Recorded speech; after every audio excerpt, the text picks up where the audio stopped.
My name is Jordan McFadgen. Welcome to the Marketing Mindset Podcast. Now, this podcast is designed to help you navigate this cluttered world of marketing and help you challenge you to actually move away from random acts of marketing towards planning intentional marketing strategies. And we're doing a slightly different format today. And we've brought Aarti onto the podcast today. This is the debut, I guess, of the podcast duo. Yeah.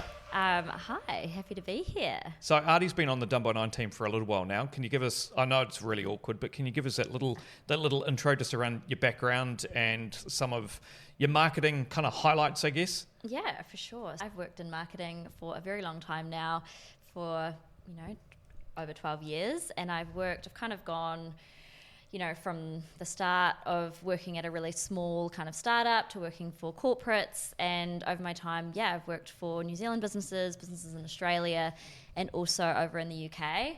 Some of the highlights and things that I love about marketing is around creating kind of that integrated strategy that gets the marketing engine moving. And I think that this topic is a great one because lots of businesses really do sometimes want to get that silver bullet, that one thing that works, but ultimately it's a combination of a bunch of things, and it's about tweaking those things intricately so that the engine for your specific business actually does work. And for every business, that's really, really different. So when you kind of can get that engine to work, that's one of my highlights. And I love kind of working with businesses to try and get that marketing mix right.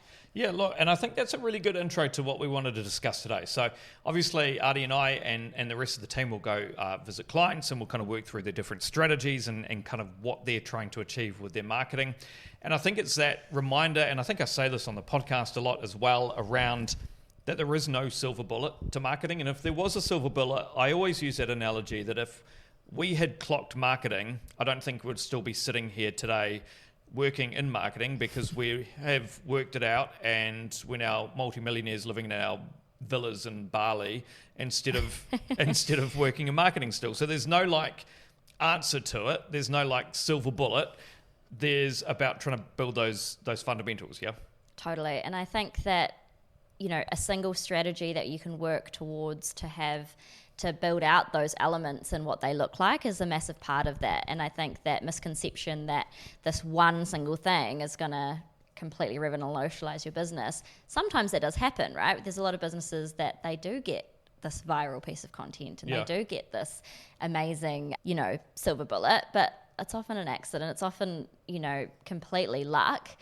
And it's about all of the other things working behind that actually make that, a reality. And I think the other thing just to think about is why some of the quick fixes fail in marketing is that you do get a bit of a lack of an alignment with your overall business goals, and your marketing goals and your business goals may not align. They may not be true to where you need to be heading for your business. And also ignoring things like how complex your customer and audience behavior is and how that changes over time, and how you need to be always testing different formats and different ways of getting your message across and different social media platforms and everything like that. And I think also the big one around brand consistency. Mm-hmm. And we even had a meeting this morning with a client around, making sure that the email that's going out from MailChimp appears consistent with the website content and the social media and the event that's being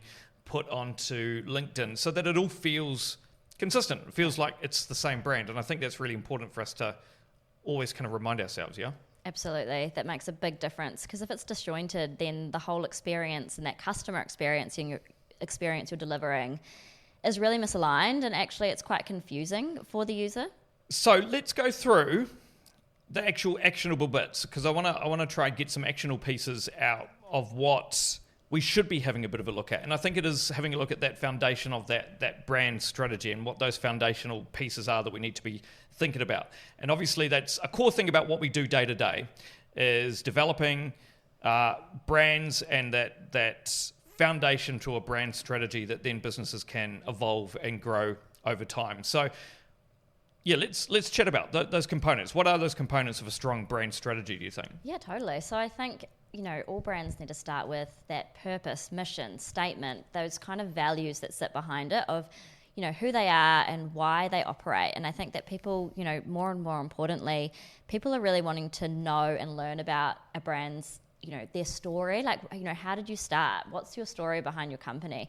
And having that as the foundation behind what you do and that kind of first piece that people read about is super powerful, and you need to get it right. It needs to be compelling, it needs to be interesting, and it needs to be real as well. And I think the other thing, like I 100% agree, and then that USP as well. Like, what is that one thing that you and your business does that sets you apart? Yeah, sets you apart from others. Yeah. And what is that one thing that you may work in a niche industry, but what's that one thing that your business does that no other business does? Even challenge yourself to think that they don't do anywhere else in the world. So is it the way that you deliver your service? Is it a certain methodology that you have? Is it just your level of service? Is it what is that USP that really defines who you are as a brand? Yeah. Then I think the other really important part is that visual identity and design. When people look at your brand, they kind of, it's makes up who you are. So kind of having that visual identity that is consistent across all elements of where people are going to, but also makes sense, and these colors and fonts and all of these types of things actually help build that visual identity for your business. Okay. And I'm feeling already, as we're talking, as a business, already all the things that we're mentioning so far do seem pretty overwhelming to try and have a think about. But I guess if we break it down and actually just try and establish some of those fundamentals, let's kind of break that down and think about how we can also actually try and achieve some of these and how we can actually research some of these fundamentals. Because what I would say is that when you're going in, obviously your brand story, I think having that documented, thinking about how you're going to share that story is really important. But then I do think that once you've got all of that nailed, we do need to take a step back and actually have a look at our audience and think about, okay, who is that core audience that we're trying to focus on? So what type of ideas would you kind of suggest in terms of being able to research audiences and things like that? Yeah, absolutely. So, from that first part, interviewing that kind of focus group kind of style, getting some surveys through to try and do an audience research. And, lots of companies do that externally, but it's just as easy to do internally these days, to kind of go out to an audience and a subset to see, what actually resonates. Is this, and I think that kind of whole idea of pain points and who you're talking to and how you're solving a customer problem is a really good way of looking at audience segmentation and trying to find out where and who those pain points, appealing to then try and work backwards to try and say, hey, this is my target audience, or these are the personas that I'm looking for. Yep, so true. And then the other big thing is once we've actually started to do that audience research, and this is something that we do a lot, is then really trying to detail that buyer persona. Yeah. And I've spoken about this in the past as well, and I try and think about how you can really try and niche that. And I listened to, or did I read it somewhere? It might have been listening to a podcast with Gary Vaynerchuk. And he had also said something really interesting around trying to really get your audience, but then try and break that down to as many different personas as possible and really try and think about that 40 to 50-year-old male that enjoys surfing in the weekend and works as a chief technology officer at a SaaS company. So really trying to break it down, like really pinpoint who you're actually trying to talk to and trying to break down those personas. What type of things would you kind of work through in terms of breaking down and working through a persona? Yeah, I think like you said, it's about those little details that can help to really build out like who that person is, what they're doing on a day-to-day, what kind of pain points they're coming up against that will then turn into your ideal customer profile, I guess. So I think that, being as detailed as possible, as you said, and getting into that nitty-gritty of who they are, where they like to get their coffee, all these little bits can help you build a detailed buyer persona that will then help you in forging the type of messaging that you deliver to them. Because, for example, someone who is, as you said, in IT is going to be very different to someone who is in HR, for example, and your language and where they kind of are in terms of the digital media space is going to be really different based on these personas. So true. And it's going to change your whole strategy and where you're actually placing. So when we're actually working through a buyer persona, I also always try and think about, what is that buyer's journey that they're actually going through? How did they first find out about your brand? What type of content resonated with them? What kind of sparked that interest? And then what's a way to kind of build trust with that brand or that product or that service, or build that desire more, so that they're like, actually I do need this, or actually this is exactly how I need to be able to fulfill this desire or solve this problem, and kind of build it and change it from there. And I guess it helps with going as far as like product development and actually testing, is my product, my service as good as what it can be for that particular person, or your marketing messages. And it goes back to making sure it then connects with that USP that you've got as well, making sure that buyer persona actually gives a shit about that USP that you've also put in there, and making sure that that's really clear. And also that big one around channel selection as well. Like if you are going for that, 50 to 60 year old chief technology officer of the SaaS company, they may not be on TikTok just because everyone else is on TikTok. They may not be there, but there might be a subsection of your audience. There may be a subsection that is on there, or that they are on LinkedIn or are on Facebook. And instead of just spraying a message everywhere, trying to test and be really detailed about where you are actually trying to put your marketing efforts at the end of the day. Do you think there's a risk sometimes of, having too many personas? Look, honestly, I think some of maybe core personas, this is what I think. Yeah. If you have like a core persona, so let's say, and we will do this on a client strategy, won't we, where we'll have like 2 or 3 like core personas, we'll even name them, we'll put up some cheesy stock images so they actually have a face. And I guess that really helps with then making sure you're reminding and remind yourself that these people exist when you're actually putting out content and things like that. But I don't think there's anything wrong about then breaking that down even further, and even kind of and putting it into like subsections. Yep. And that's obviously getting pretty detailed. It's getting pretty detailed. But I think the more that you can get detailed, obviously the better. And obviously that's going to be a staged process as well over time. I think if you're just kind of kicking off and just kind of building those buyer personas, if you could have 2 or 3. Yeah. And then once you really start to get down to the nitty gritty, then start to really get into like subsections of those buyer personas. Absolutely. I think there's a level of like, building those personas so that it's achievable within a strategy.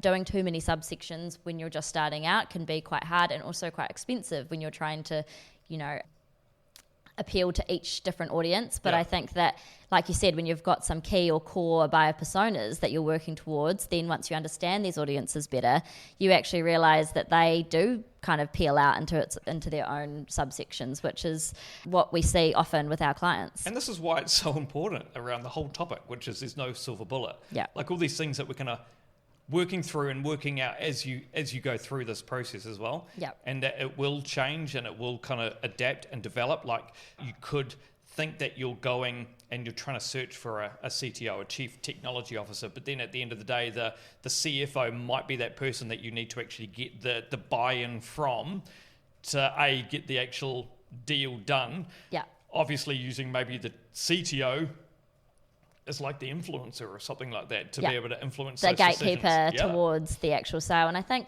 also getting the actual data of who your customers are and who's actually buying from you is a massive one. So, when people are just starting out, sometimes they think that one persona is who they should be targeting.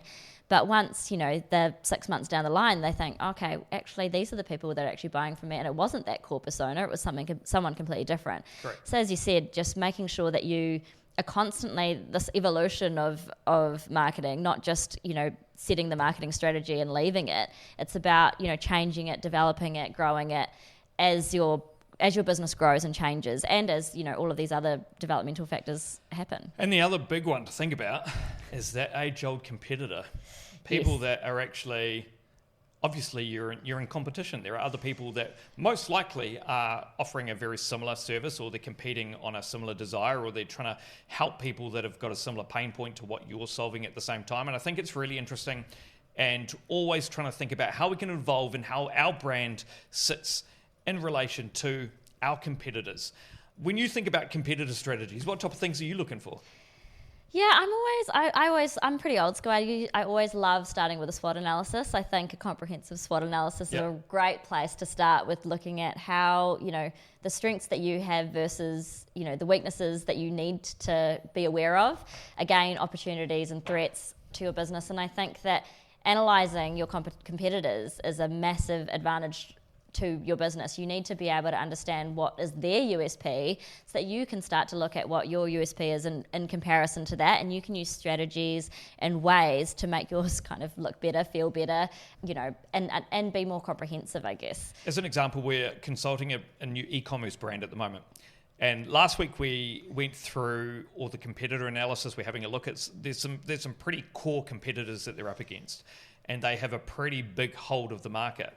And the other thing that I like to do is doing a bit of spying on where we think that their strategy is likely. And the things that I am looking for is like going to like tools like the Facebook ad library. Yep. And you can have a look to see the amount of creative on Facebook ad library tells us, okay, clearly they're going after a certain persona. Right. We then have a look at the ads on there, and the language being used on there is dedicated to a certain persona. We then have a look to see how long have the ads been running for as well. And you can actually start to identify and see, well, these ads have been running since March this year, so clearly they're doing well and converting well for them. And we can tell that obviously they're actively in this account because there are, lots of different creatives. So we're trying to look at all those different kind of things to give us any ideas. And so obviously it's the Facebook ad library. And then if we then have a look at like Google search, there's obviously a lot of tools where you can kind of crawl people's websites and see what potential keywords they're actually getting traffic from.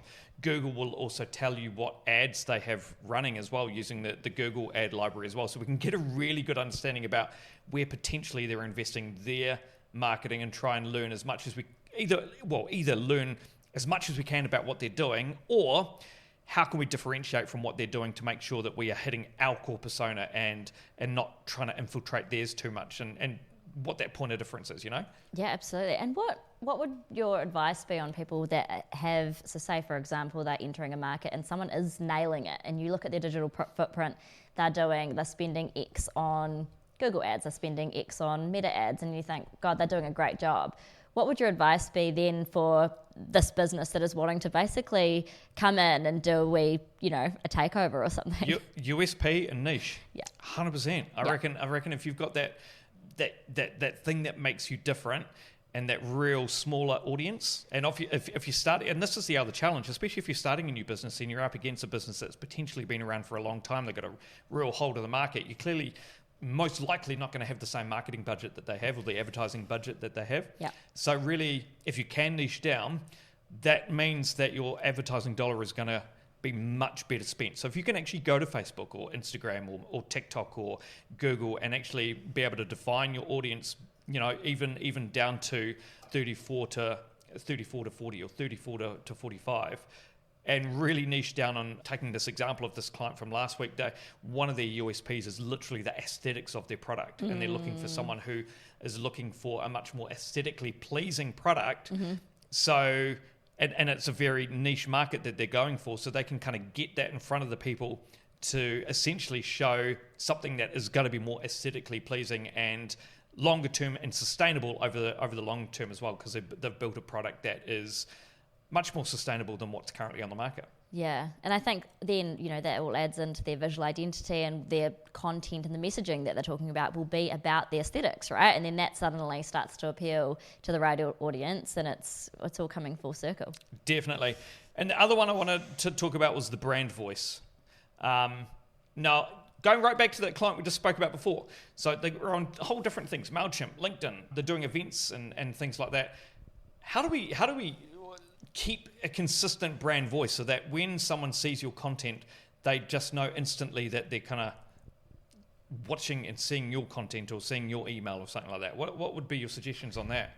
Yeah, I think that, a consistent tone and a personality is so important to a brand, and I think that it impacts so many different areas of the business, but also for your customer.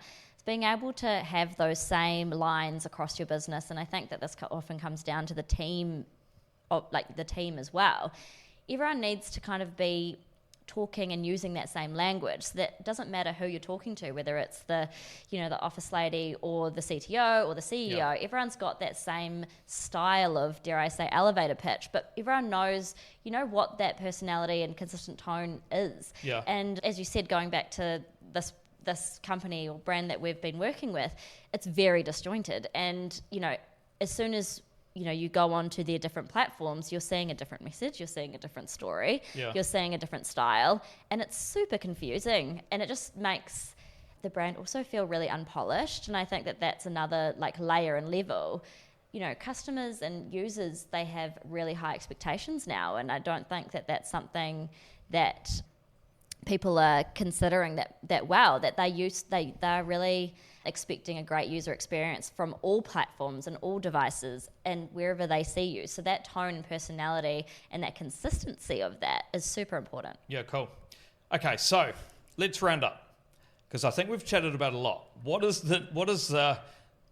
the steps we're going to take from here? So I think the big things that we want to get across is when we think about a marketing strategy, I think the core thing we need to remind ourselves, marketing strategy is making sure you've got a really clear USP and you've got a really clear audience. Yeah. And if you can get those, and that's essentially like the very baseline marketing strategy. And so if we can get those core fundamentals right, then it's about actually building that action plan and build what we would call here is like our marketing blend, yeah? And so we are then looking at all the different things that we can blend together to actually help us reach our business and marketing goals. So what's the next things we should be looking at? After we've got our audience, we've got our USP, what are some of those other things that we need to, just kind of as a bit of a checklist, what we need to be looking at next? Yeah, so I think starting to look at, you've got the objectives, you've got your USP, you've got your audience. Now, where are those people? So looking at channels is a really massive one. So where are those people in the digital landscape? Where are they in the physical landscape? And kind of looking at how your marketing strategy can then start achieving your goals. Yeah. Is that to generate new leads? Is it to build a bit of a brand profile online so that people can actually know who you are and what you do? So kind of aligning all of those tactics back to the marketing strategy then starts to build out some of those tactics that you try to do. And, as you talked about our blend document, we kind of split those out into key core objectives. So each, marketing goal has a whole line of different tactics to execute and achieve that goal. And it's not something, as you say, that happens straight away. It's a stage, and it's a lot of different tactics that help to build out the strategy. It's not just one tactic that we're going to go out and say, hey, TikTok, we're going to make a reel that goes viral. And I think that, we've been asked that before, haven't you? 100 all the time. All the time. I don't know why it is such a thing. That it's like, all we need is that one piece of content to go viral. Just to go viral. And if we think about that, for every one business that goes viral on TikTok, there's 200 and 500 other businesses trying. And failing. It's just not a strategy. A strategy of not, we just need to go viral. Because obviously, if you went viral, obviously that would be. But that's if it was kind of easy like that. Exactly. And I think if the main thing I think we need to get across here is that we also need to just be really agile. And that's the thing. Even when we're meeting with clients and we're reviewing how things are going, things go up and down all the time. Yeah. Markets will change. We're in a tough market at the moment. Your audience will change. Seasonality. There are so many things, and I know that it then becomes difficult. And as business owners and marketing managers as well, there's obviously a lot that we're trying to think about at any given time. But I think if we can just go back to those fundamentals, just have that USP, have that audience, have that plan ready to go, you've always kind of got that to go back to. So when you do get flustered or you do kind of get, slightly out of control, you can always go back. It kind of gives you that center, right? It kind of something you can always refer back to, change and tweak as you need to. But it's your kind of foundation blocks, as you're talking about, to make sure that everything, all the execution tactics that you're actually running are always coming back to those main key kind of foundations. And I think that's kind of one of the most important things we wanted to get across here, is that it's not just a TikTok reel or something as fickle as that. It's about, how all of the tactics that you're running go back to, the tone of voice, your personality, your audience, and your USP. And there's so many different elements to that. It's not, just one, as you say, silver bullet that's going to get you through. Awesome. And look, Obviously, that's what we do here as well at Down by Nine. It's what we do. Our bread and butter each day is trying to work through those different USPs and try and sit with people, either consult them or actually build out the strategies and help implement them to find who those customers are, those personas, what the USP is, trying to challenge you a bit more, trying to have a look at your competitors, see how they're kind of working as well. So if you do need a bit of help in terms of that, obviously you can get in touch with us at the team. But